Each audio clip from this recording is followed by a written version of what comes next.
পড়ছি রবীন্দ্রনাথ ঠাকুরের লেখা ছোট গল্প প্রতিহিংসা। প্রথম পরিচ্ছেদ। যাহারা শান্তভাবে সহ্য করে তাহারা গভীরতর রূপে আহত হয়। অপমানের আঘাত ইন্দ্রাণী যদিও অসীম অবজ্ঞা ভরে প্রত্যাখ্যান করিয়াছিল, তথাপি তাহা তাহার অন্তরে বাজিয়াছিল। ইন্দ্রাণীর সহিত যেমন বিনোদবিহারীর বিবাহের প্রস্তাব হইয়াছিল, তেমনি এক সময় ইন্দ্রাণীর এক দুঃসম্পর্কের নিঃস্ব পিস্তুত ভাই বামাচরণের সহিত নয়নতারার বিবাহের কথা হয়। সেই বামাচরণ এখন বিনোদের সেরেস্তায় একজন সামান্য কর্মচারী। ইন্দ্রাণীর এখনও মনে পড়ে, বাল্যকালে একদিন নয়নতারার বাপ নয়নকে সঙ্গে করিয়া তাহাদের বাড়িতে আসিয়া বামাচরণের সহিত তাহার কন্যার বিবাহের জন্য গৌরীকান্তকে বিস্তর অন্যয় বিনয় করিয়াছিলেন। সেই উপলক্ষে ক্ষুদ্র বালিকা নয়নতারার অসামান্য প্রগল্ভতায় গৌরীকান্তের অন্তঃপুরে সকলেই আশ্চর্য এবং কৌতুকান্বিত হইয়াছিলেন এবং তাহার সেই অকালপক্বতার নিকট মুখচোরা লাজুক ইন্দ্রাণী নিজেকে নিতান্ত অক্ষমা অনভিজ্ঞা জ্ঞান করিয়াছিল। গৌরীকান্ত এই মেয়েটির অনর্গল কথায় বার্তায় এবং চেহারায় বড়ই খুশি হইয়াছিলেন, কিন্তু কুলের যৎকিঞ্চিৎ ত্রুটি থাকায় বামাচরণের সহিত ইহার বিবাহ প্রস্তাবে মন দিলেন না। অবশেষে তাহারই পছন্দে এবং তাহারই চেষ্টায় অকুলীন বিনোদের সহিত নয়নতারার বিবাহ হয়। এই সকল কথা মনে করিয়া ইন্দ্রাণী কোনো সান্ত্বনা পাইল না, বরং অপমান আরও বেশি করিয়া বাজিতে লাগিল। মহাভারতে বর্ণিত শুক্রাচার্য দুহিতা দেবযানী এবং শর্মিষ্ঠার কথা মনে পড়িল। দেবযানী যেমন তাহার প্রভুকন্যা শর্মিষ্ঠার দর্পচূর্ণ করিয়া তাহাকে দাসী করিয়াছিল, ইন্দ্রাণী যদি তেমনি করিতে পারিত তবেই যথোপযুক্ত বিধান হইত। এক সময় ছিল যখন দৈত্যদের নিকট দৈত্যগুরু শুক্রাচার্যের ন্যায় মুকুন্দবাবুর পরিবারবর্গের নিকট তাহার পিতামহ গৌরীকান্ত একান্ত আবশ্যক ছিলেন। তখন তিনি যদি ইচ্ছা করিতেন তবে মুকুন্দবাবুকে হীনতা স্বীকার করাইতে পারিতেন, কিন্তু তিনি মুকুন্দলালের বিষয় সম্পত্তিকে উন্নতির চরম সীমায় উত্তীর্ণ করিয়া সর্বপ্রকার শৃঙ্খলা স্থাপন করিয়া গিয়াছেন। অতএব আজ তাহাকে স্মরণ করিয়া প্রভুদের কৃতজ্ঞ হইবার আবশ্যকতা নাই। ইন্দ্রাণী মনে করিল, বাঁকা গাড়ি পরগনা তাহার পিতামহ অনায়াসে নিজের জন্যই কিনিতে পারিতেন। তখন তাহার সে ক্ষমতা জন্মিয়াছিল।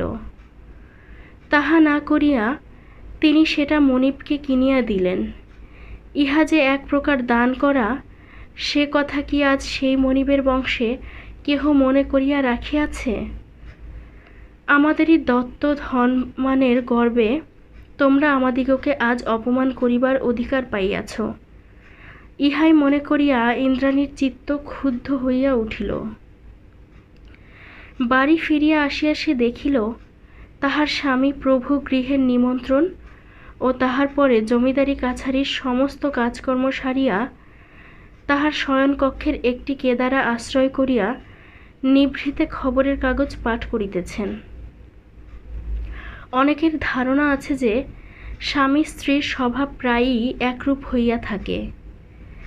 তাহার কারণ, দৈবাৎ কোনো কোনো স্থলে স্বামী স্ত্রীর স্বভাবের মিল দেখিতে পাইলে সেটা আমাদের নিকট এমন সমুচিত এবং সঙ্গত বলিয়া বোধ হয় যে আমরা আশা করি এই নিয়ম বুঝি অধিকাংশ স্থলেই খাটে। যাহা হোক, বর্তমান ক্ষেত্রে অম্বিকাচরণের সহিত ইন্দ্রাণীর দুই একটা বিষয়ে বাস্তবিক স্বভাবের মিল দেখা যায়। অম্বিকাচরণ তেমন মিশুক লোক নহেন। তিনি বাহিরে যান কেবলমাত্র কাজ করিতে। নিজের কাজ সম্পূর্ণ শেষ করিয়া এবং অন্যকে পুরা মাত্রায় কাজ করাইয়া লইয়া বাড়ি আসিয়া যেন তিনি অনাত্মীয়তার আক্রমণ হইতে আত্মরক্ষা করিবার জন্য এক দুর্গম দুর্গের মধ্যে প্রবেশ করেন। বাহিরে তিনি এবং তাহার কর্তব্যকর্ম, ঘরের মধ্যে তিনি এবং তাহার ইন্দ্রাণী, ইহাতেই তাহার সমস্ত জীবন পর্যাপ্ত। ভূষণের ছটা বিস্তার করিয়া যখন সুসজ্জিতা ইন্দ্রাণী ঘরে প্রবেশ করিল, তখন অম্বিকাচরণ তাহাকে পরিহাস করিয়া কি একটা কথা বলিবার উপক্রম করিলেন, কিন্তু সহসা ক্ষান্ত হইয়া চিন্তিতভাবে জিজ্ঞাসা করিলেন, তোমার কি হইয়াছে? ইন্দ্রাণী তাহার সমস্ত চিন্তা হাসিয়া উড়াইয়া দিবার চেষ্টা করিয়া কহিল, কি আর হবে, সম্প্রতি আমার স্বামীরত্নের সঙ্গে সাক্ষাৎ হয়েছে। অম্বিকা খবরের কাগজ ভূমিতলে ফেলিয়া দিয়া কহিলেন, সে তো আমার অগোচরে নেই, তৎপূর্বে? ইন্দ্রাণী একে একে গহনা খুলিতে খুলিতে বলিল, তৎপূর্বে স্বামিনীর কাছ থেকে সমাদর লাভ হয়েছে। অম্বিকা জিজ্ঞাসা করিলেন, সমাদরটা কী রকমের? ইন্দ্রাণী স্বামীর কাছে আসিয়া তাহার কেদারার হাতার উপর বসিয়া তাহার গ্রীবা বেষ্টন করিয়া উত্তর করিল, তোমার কাছ থেকে যে রকমের পাই ঠিক সে রকমের নয়। তাহার পর ইন্দ্রাণী একে একে সকল কথা বলিয়া গেল। সে মনে করিয়াছিল স্বামীর কাছে এ সকল অপ্রিয় কথার উত্থাপন করিবে না, কিন্তু সে প্রতিজ্ঞা রক্ষা হইল না, এবং ইহার অনুরূপ প্রতিজ্ঞাও ইন্দ্রাণী ইতিপূর্বে কখনো রক্ষা করিতে পারে নাই। বাহিরের লোকের নিকট ইন্দ্রাণী যতই সংযত সমাহিত হইয়া থাকিত, স্বামীর নিকটে সে সেই পরিমাণে আপন প্রকৃতির সমুদয় স্বাভাবিক বন্ধন মোচন করিয়া ফেলিত, সেখানে লেশমাত্র আত্মগোপন করিতে পারিত না। অম্বিকাচরণ সমস্ত ঘটনা শুনিয়া মর্মান্তিক ক্ষুব্ধ হইয়া উঠিলেন, বলিলেন, এখনই আমি কাজে ইস্তফা দিব। তৎক্ষণাৎ তিনি বিনোদবাবুকে এক কড়া চিঠি লিখিতে উদ্যত হইলেন। ইন্দ্রাণী তখন চৌকির হাতা হইতে নিচে নামিয়া মাদুর পাতা মেজের উপর স্বামীর পায়ের কাছে বসিয়া তাহার কোলের উপর বাহু রাখিয়া বলিল, এত তাড়াতাড়ি কাজ নেই, চিঠি আজ থাক, কাল সকালে যা হয় স্থির করো। অম্বিকা উত্তেজিত হইয়া উঠিয়া কহিলেন, না, আর একদণ্ড বিলম্ব করা উচিত নয়। ইন্দ্রাণী তাহার পিতামহের হৃদয় মৃণালে একটি মাত্র পদ্মের মতো ফুটিয়া উঠিয়াছিল।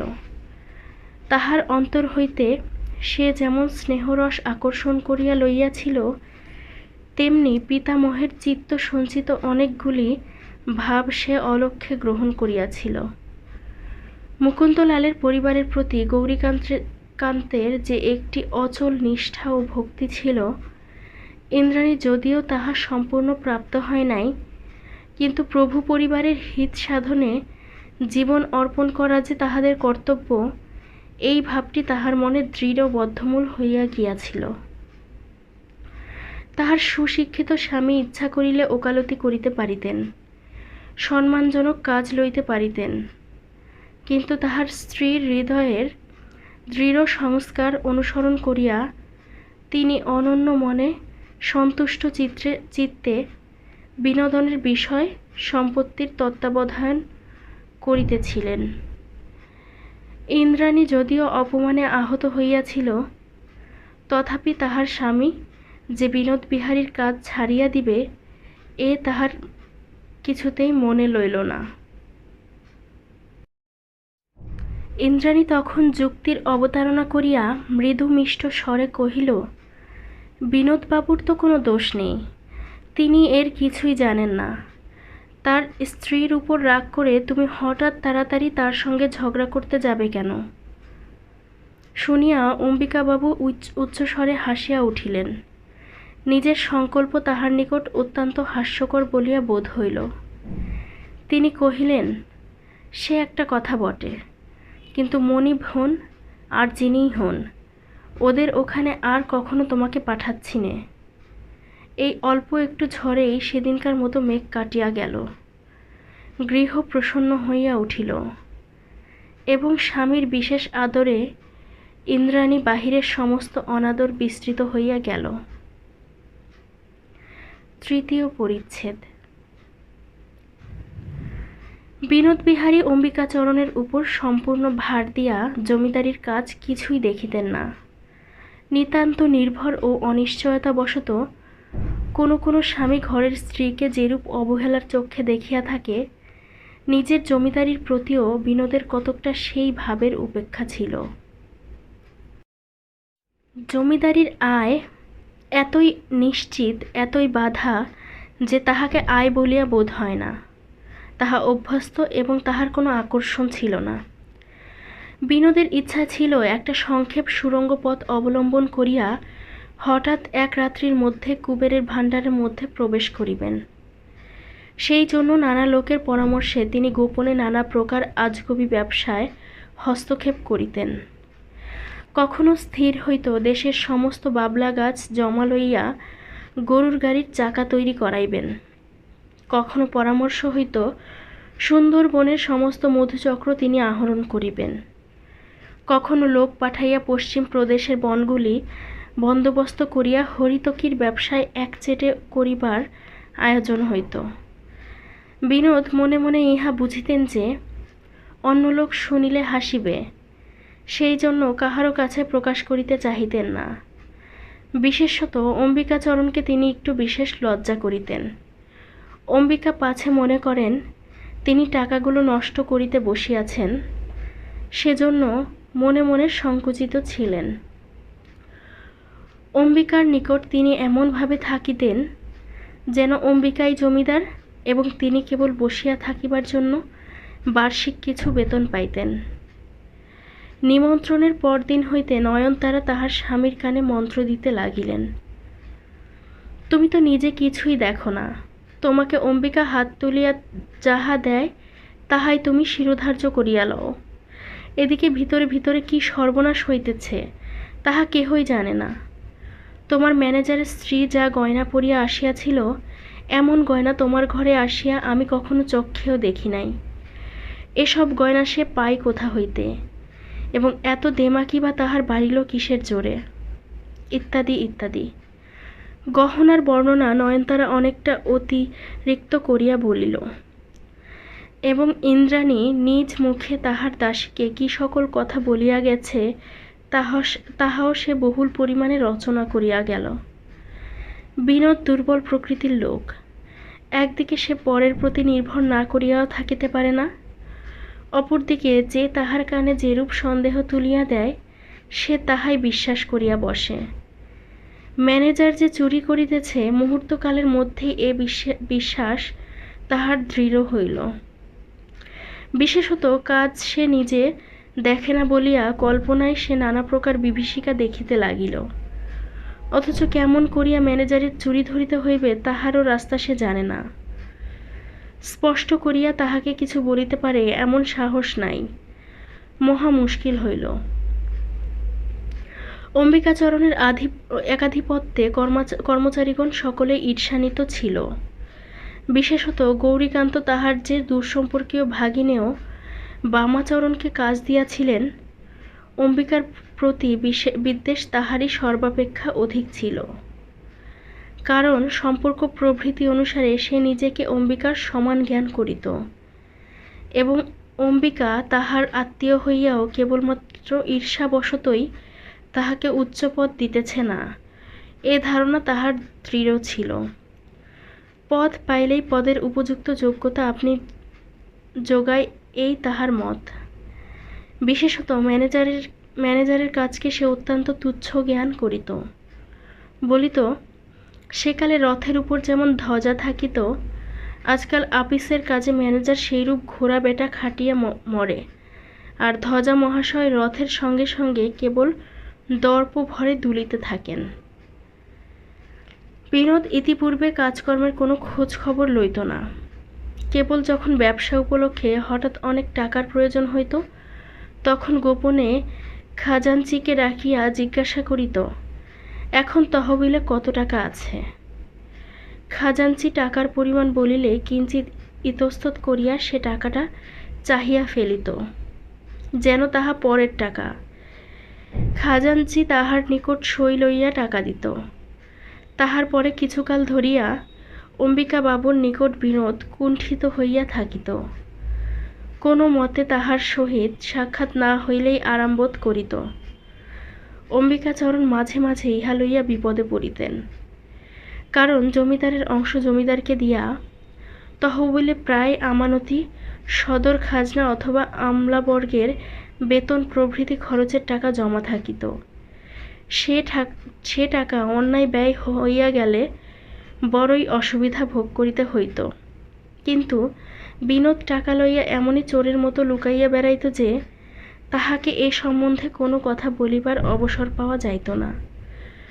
পত্র লিখিলেও কোনো ফল হইত না, কারণ লোকটার কেবল চক্ষু লজ্জা ছিল, আর কোনো লজ্জা ছিল না। এই জন্য সে কেবল সাক্ষাৎকারকে ডরাইত।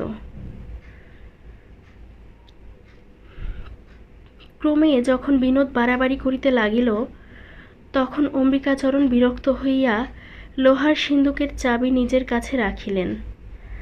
বিনোদের গোপনে টাকা লওয়া একেবারে বন্ধ হইল। অথচ লোকটা এতই দুর্বল প্রকৃতি যে প্রভু হইয়াও স্পষ্ট করিয়া এ সম্বন্ধে কোনো প্রকার বল খাটাইতে পারিল না।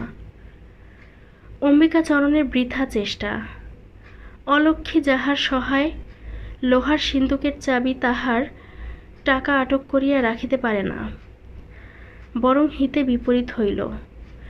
কিন্তু সে সকল কথা পরে হইবে। অম্বিকাচরণের কড়া নিয়মে বিনোদ ভিতরে ভিতরে অত্যন্ত উত্ত্যক্ত হইয়াছিল। এমন সময় নয়নতারা যখন তাহার মনে সন্দেহ জন্মাইয়া দিল, তখন সে কিছু খুশি হইল। গোপনে একে একে নিম্নতন কর্মচারীদিগকে ডাকিয়া সন্ধান করিতে লাগিল। তখন বামাচরণ তাহার প্রধান চর হইয়া উঠিল। গৌরীকান্তের আমলে দেওয়ানজি বলপূর্বক পার্শ্ববর্তী জমিদারের জমিতে হস্তক্ষেপ করিতে কুণ্ঠিত হইতেন না। এমন করিয়া তিনি অনেকের জমি অপহরণ করিয়াছেন, কিন্তু অম্বিকাচরণ কখনো সে কাজে প্রবৃত্ত হইতেন না, এবং মকদ্দমা বাঁধিবার উপক্রম হইলে তিনি যথাসাধ্য আপোষের চেষ্টা করিতেন। বামাচরণ ইহারই প্রতি প্রভুর দৃষ্টি আকর্ষণ করিল। স্পষ্ট বুঝাইয়া দিল, অম্বিকাচরণ নিশ্চয় অপর পক্ষ হইতে ঘুষ লইয়া মনিবের ক্ষতি করিয়া আপোষ করিয়াছে। বামাচরণের নিজেরও বিশ্বাস তাহাই। যাহার হাতে ক্ষমতা আছে সে যে ঘুষ না লইয়া থাকিতে পারে, ইহা সে মরিয়া গেলেও বিশ্বাস করিতে পারে না। এইরূপে গোপনে নানা মুখ হইতে ফুৎকার পাইয়া বিনোদের সন্দেহ শিখা ক্রমেই বাড়িয়া উঠিতে লাগিল। কিন্তু সে প্রত্যক্ষভাবে কোনো উপায় অবলম্বন করিতেই সাহস করিল না। এক চক্ষু লজ্জা, দ্বিতীয়ত আশঙ্কা, পাছে সমস্ত অবস্থাভিজ্ঞ অম্বিকাচরণ তাহার কোনো অনিষ্ট করে।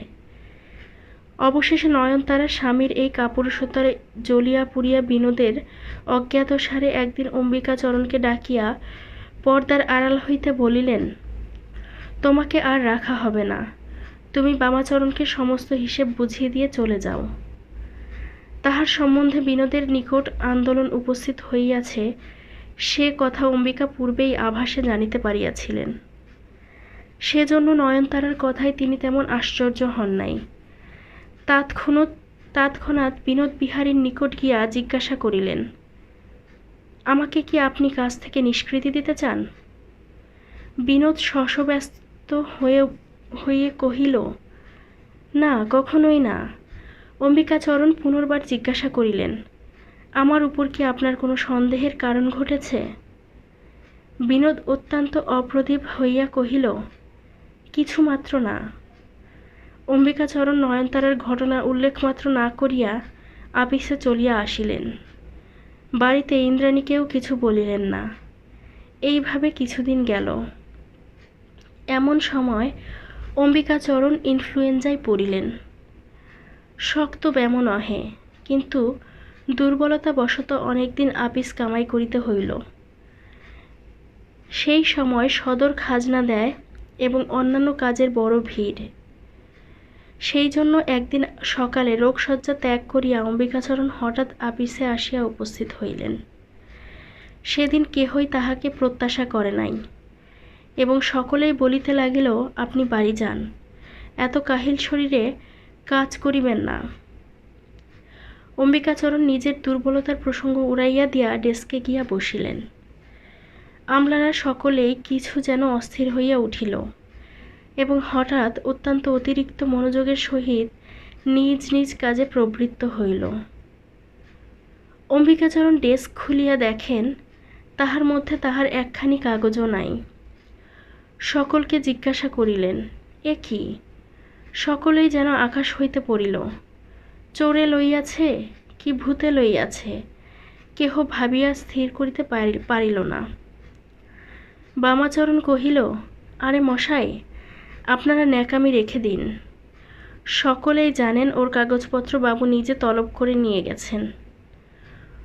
অম্বিকার রুদ্ধ রোষে শ্বেতবর্ণ হইয়া জিজ্ঞাসা করিলেন, কেন?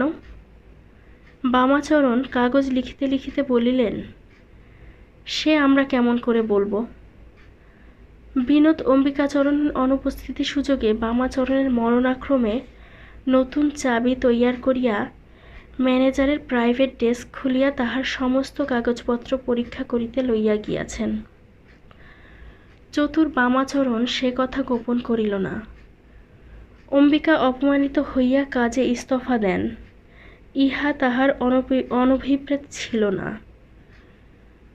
অম্বিকাচরণ ডেস্কে চাবি লাগাইয়া কম্পিত দেহে বিনোদের সন্ধানে গেলেন। বিনোদ বলিয়া পাঠাইল, তাহার মাথা ধরিয়াছে। সেখান হইতে বাড়ি গিয়া হঠাৎ দুর্বল দেহে বিছানায় শুইয়া পড়িলেন। ইন্দ্রাণী তাড়াতাড়ি ছুটিয়া আসিয়া তাহাকে তাহার সমস্ত হৃদয় দিয়া যেন আবৃত করিয়া ধরিল। ক্রমে ইন্দ্রাণী সকল কথা শুনিল। স্থির সৌদামিনী আজ স্থির রহিল না, তাহার বক্ষ ফুলিতে লাগিল।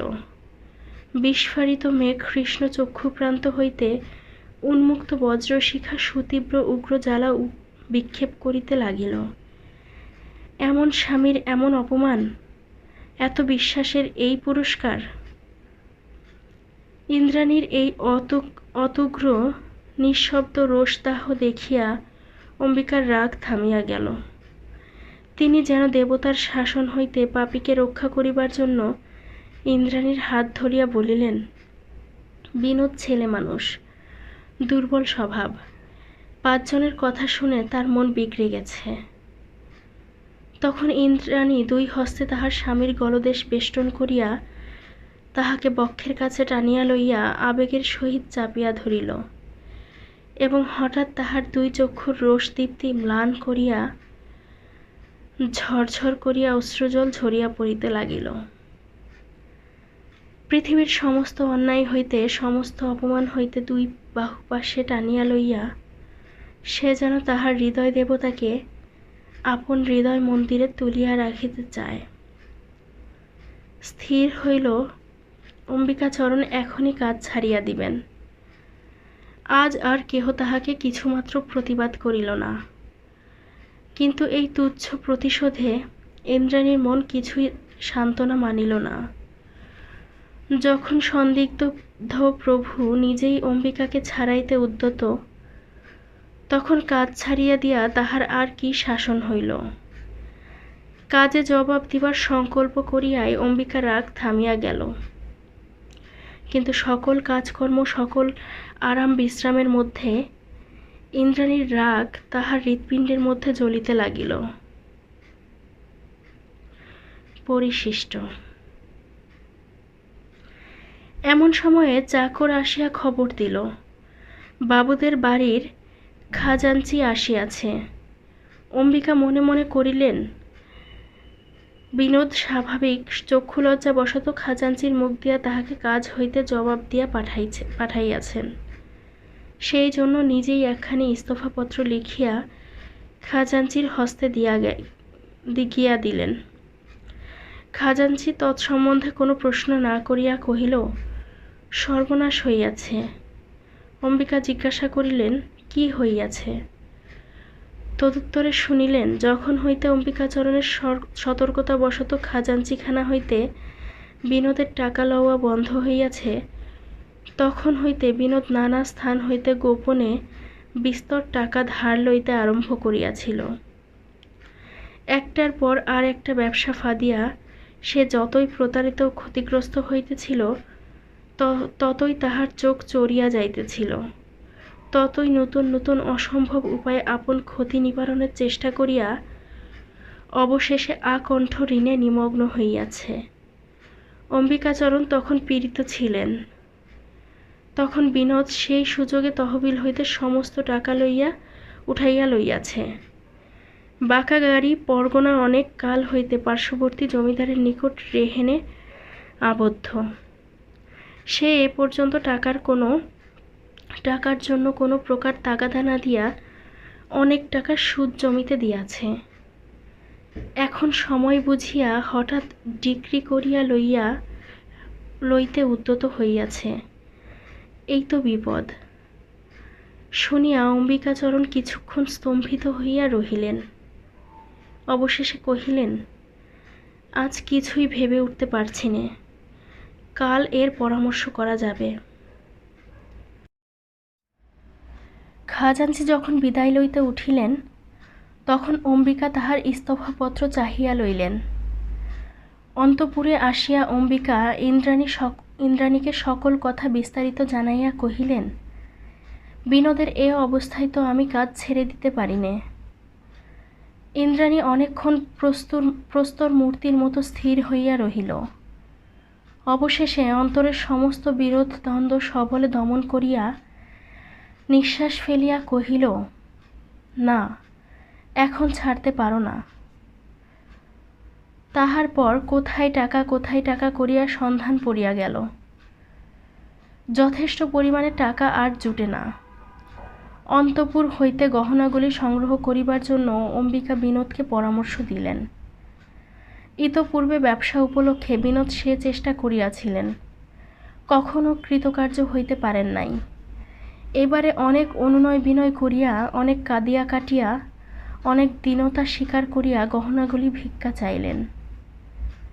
নয়নতারা কিছুতেই দিলেন না। তিনি মনে করিলেন তাহার চারিদিক হইতে সকলই খসিয়া পড়িবার উপক্রম হইয়াছে। এখন এই গহনাগুলি তাহার একমাত্র শেষ অবলম্বন স্থল, এবং ইহা তিনি অন্তিম আগ্রহ সহকারে প্রাণপণে চাপিয়া ধরিলেন। যখন কোথা হইতেও কোনো টাকা পাওয়া গেল না, তখন ইন্দ্রাণীর প্রতিহিংসা ভ্রুকুটির উপরে একটা তীব্র আনন্দের জ্যোতি পতিত হইল। সে তাহার স্বামীর হাত চাপিয়া ধরিয়া কহিল, তোমার যাহা কর্তব্য তাহা তো করিয়াছ, এখন তুমি ক্ষান্ত হও, যাহা হইবার তাহা হোক। স্বামীর অবমাননায় উদ্দীপ্ত সতীর রোষানল এখনো নির্বাপিত হয় নাই দেখিয়া অম্বিকা মনে মনে হাসিলেন। বিপদের দিনে অসহায় বালকের ন্যায় বিনোদ তাহার উপরে এমন একান্ত নির্ভর করিয়াছে যে তাহার প্রতি তাহার দয়ার উদ্রেক হইয়াছে। এখন তাহাকে তিনি কিছুতেই ত্যাগ করিতে পারেন না। তিনি মনে করিয়াছিলেন তাহার নিজের বিষয় আবদ্ধ রাখিয়া টাকা উঠাইবার চেষ্টা করিবেন, কিন্তু ইন্দ্রাণী তাহাকে মাথার দিব্যি দিয়া বলিল, ইহাতে আর তুমি হাত দিতে পারিবে না। অম্বিকাচরণ বড় ইতস্ততের মধ্যে পড়িয়া ভাবিতে বসিয়া গেলেন। তিনি ইন্দ্রাণীকে আস্তে আস্তে বুঝাইবার যতই চেষ্টা করিতে লাগিলেন, ইন্দ্রাণী কিছুতেই তাহাকে কথা কহিতে দিলেন না। অবশেষে অম্বিকা কিছু বিমর্ষ হইয়া গম্ভীর হইয়া নিঃশব্দে বসিয়া রহিলেন। তখন ইন্দ্রাণী লোহার সিন্দুক খুলিয়া তাহার সমস্ত গহনা একটি বৃহৎ থালায় স্তূপাকার করিল, এবং সেই গুরুভার থালাটি বহু কষ্টে দুই হস্তে তুলিয়া ঈষৎ হাসিয়া তাহার স্বামীর পায়ের কাছে রাখিল। পিতামহের একমাত্র স্নেহের ধন ইন্দ্রাণী পিতামহের নিকট হইতে জন্মাবধি বৎসরে বৎসরে অনেক বহুমূল্য অলঙ্কার উপহার পাইয়া আসিয়াছে। মিতাচারী স্বামীরও জীবনের অধিকাংশ সঞ্চয় এই সন্তানহীন রমণীর ভাণ্ডারে অলঙ্কার রূপে রূপান্তরিত হইয়াছে। সেই সমস্ত স্বর্ণমাণিক্য স্বামীর নিকট উপস্থিত করিয়া ইন্দ্রাণী কহিল, আমার এই গহনাগুলি দিয়া আমার পিতামহের দত্তদান উদ্ধার করিয়া আমি পুনর্বার তাহার প্রভু বংশকে দান করিব। এই বলিয়া সে সজল চক্ষু মুদ্রিত করিয়া মস্তক নত করিয়া কল্পনা করিল। তাহার সেই বিরল শুভ্রকেশধারী সরল সুন্দর মুখচ্ছবি, শান্ত স্নেহহাস্যময় ধীপ্রদীপ্ত উজ্জ্বল গৌরকান্তি বৃদ্ধ পিতামহ এই মুহূর্তে এখানে উপস্থিত আছেন এবং তাহার নত মস্তকে শীতল স্নেহহস্ত রাখিয়া তাহাকে নীরবে আশীর্বাদ করিতেছেন। বাঁকাগাড়ি পরগনা পুনশ্চ ক্রয় হইয়া গেলে তখন প্রতিজ্ঞা ভঙ্গ করিয়া গতভূষণা ইন্দ্রাণী আবার নয়নতারার অন্তঃপুরে নিমন্ত্রণে গমন করিল। আর তাহার মনে কোনো অপমান বেদনা রহিল না। শেষ হলো রবীন্দ্রনাথ ঠাকুরের লেখা ছোট গল্প প্রতিহিংসা। গল্পটি ভালো লাগলে আমাদের চ্যানেলটি সাবস্ক্রাইব করবেন এবং লাইক দিয়ে পাশে থাকবেন। ধন্যবাদ।